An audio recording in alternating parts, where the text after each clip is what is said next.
Matt Norris from Nottingham-Trent University's Brackenhurst campus is an expert in all creatures weird and wonderful.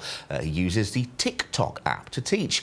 And here he is to, in a minute, I think, probably show you a few of his favourites and in front of a rather impressive fish tank there. Matt, just tell us a little bit about who you are and what you do. Good evening. Evening.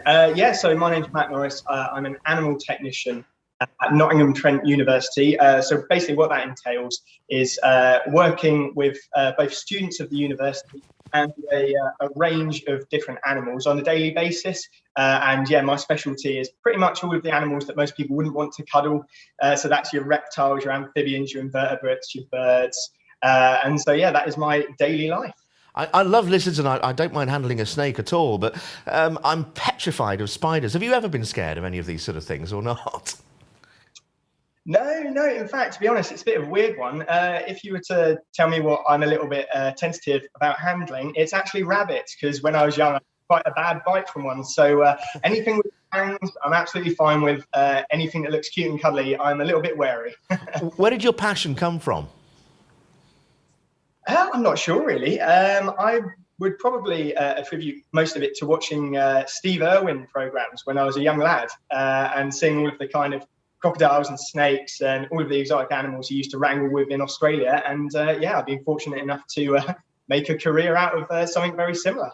Well, we hope to see more of you on Notts TV in the future, because this sort of thing, I think, is absolutely fascinating. I know you've got a couple of little friends with you. Maybe you'd like to introduce us. I have indeed. So I've got a couple of different lizards to show you guys today. So we'll start off with both of these little guys. So leopard geckos. And leopard geckos are one of the more common small lizards that you get in captivity that people sometimes keep as pets. And the reason they get the name of leopard geckos is you can probably see with one of them that they've got a real leopard-like pattern. So they're kind of yellowy with black spots. And in the wild, they've got even more spots, hence why they get their name. They come from quite dry, arid regions of the Middle East, so Iran, Iraq, everywhere around there. This one here is a little bit lighter than the other one, and that's because this one is an albino. But unlike albino mammals, they're not completely white, so they do still have a little bit of colour. They're just not as brightly coloured as the other one that I've got here, but they're very cute. Well, I think they're cute. Most people might not, but as lizards go, they're pretty endearing. I think they are just stunning, beautiful animals. And do they enjoy? I mean, I suppose it's hard to tell, but do they enjoy being in captivity? Do you think? You know what? Actually, a lot of reptiles, if cared for properly, and that's something that's normally quite hard to do because they've got far more exotic needs than your cats and your dogs.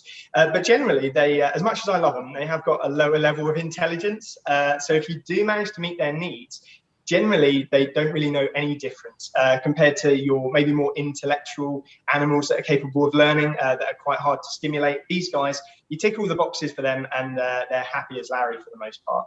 And my partner and I are very into our tropical fish. Not a tank as nearly as impressive as yours, though. Just talk about some of those very majestic-looking fish that are behind you.